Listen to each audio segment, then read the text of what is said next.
So picture this. It's 2 a.m. You're lying awake, staring at the ceiling, doing mental math. Your rent just went up again. Your grocery bill is absolutely wild.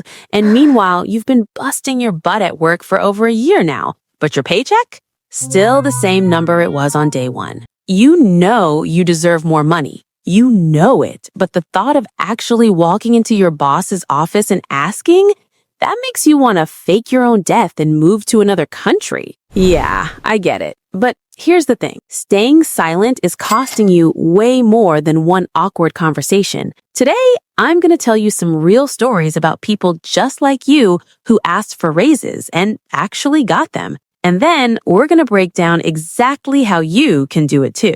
Let me introduce you to Sarah. She's a marketing coordinator at a mid-sized tech company. When she started 2 years ago, her salary was $52,000. Not bad for someone fresh out of college, right? But here's what happened over those 2 years. In year one, she took on social media management, which wasn't in her job description. She started managing 2 junior employees. She led a campaign that brought in 200 qualified leads, and her salary was $52,000. And in year 2, she started running 3 major accounts and basically doing her boss's job when he's out. Eventually, the company profits went up by 30%, and her with salaries still $52,000. Sarah kept telling herself, they'll notice my hard work. They'll offer me a raise when they're ready.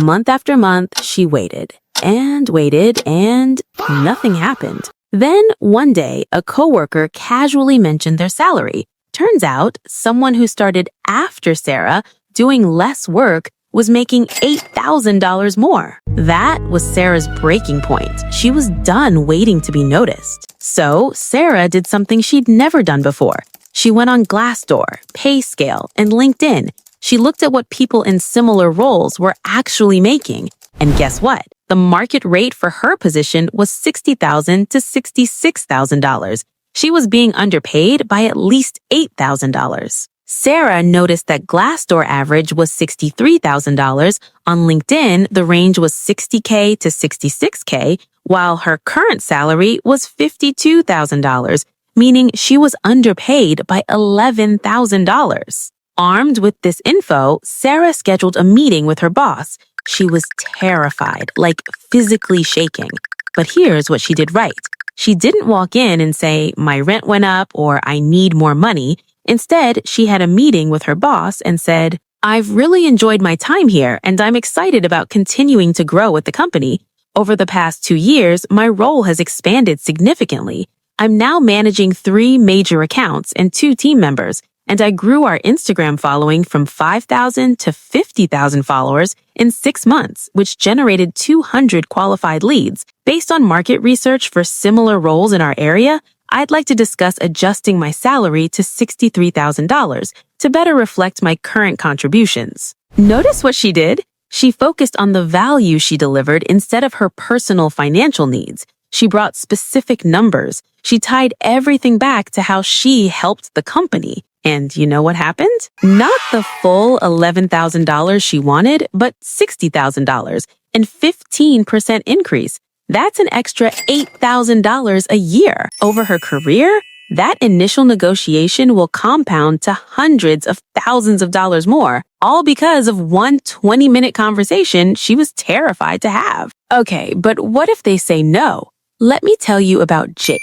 Jake works in graphic design for a startup. He did everything right. Researched salaries, documented his wins, practiced his pitch. He asked for a $10,000 raise. His boss said, Jake, I appreciate everything you do, but we just don't have the budget right now. I'm sorry. Gut punch, right? This is where most people would just give up, accept defeat, start secretly job hunting while being bitter at work. But Jake didn't do that. Instead, he said something brilliant. I understand budget constraints. Can we talk about what would be possible?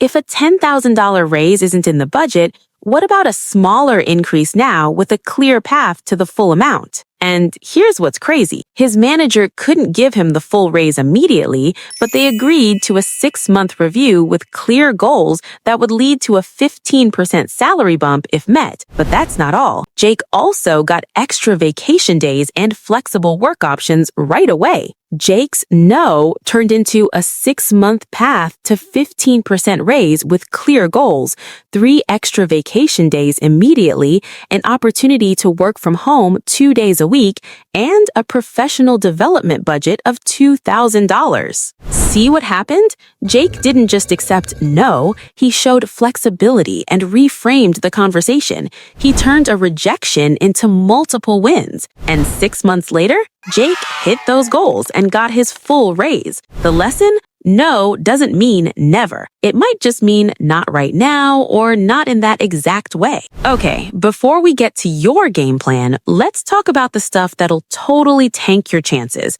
Because I want you to learn from other people's mistakes, not make them yourself. Mistake number 1, making it about your bills. Your boss doesn't care that your rent went up or your car broke down. I know that sounds harsh, but it's true. Your personal expenses aren't their problem.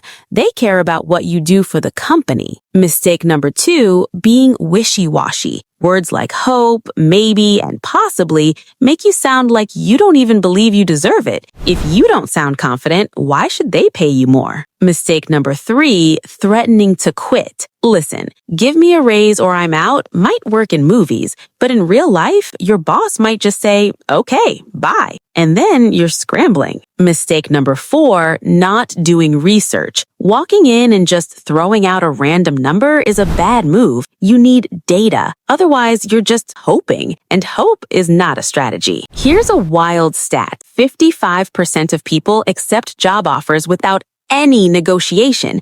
And let's get this straight. 66% of the people who negotiate get what they ask for. The people who don't ask, they leave an average of 18.83% more money on the table. Some people even miss out on raises up to 100%. All right, enough horror stories. Let's build your raise strategy. Step 1, do your homework. Week 1, research your market value. Hit up Glassdoor, PayScale, LinkedIn Salary.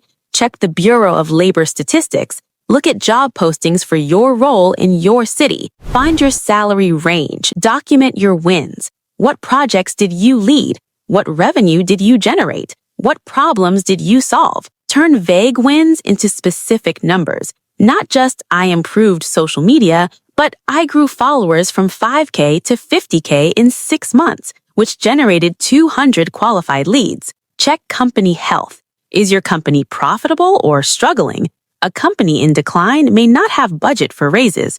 Check recent news, earnings reports. This research phase is crucial. You're building your case like a lawyer. You need evidence. Step 2, choose your timing. Week 2. Best times to ask: right after a positive performance review, after completing a major project successfully, after company just announced good financial results, after 12 plus months in your role. Worst times: right after company layoffs, during a company crisis, when your boss is stressed or overwhelmed, less than 6 months in your role. Step 3, schedule the meeting. Don't corner your boss in the hallway. Send a professional email. Keep it simple. Don't reveal your cards in the email. Step 4, practice your pitch. This is going to feel weird, but practice out loud. Say it to your mirror. Say it to a friend. Record yourself. Step 5, the meeting. Now it's game time. Here's how it goes down. In the first 1 to 5 minutes, open strong.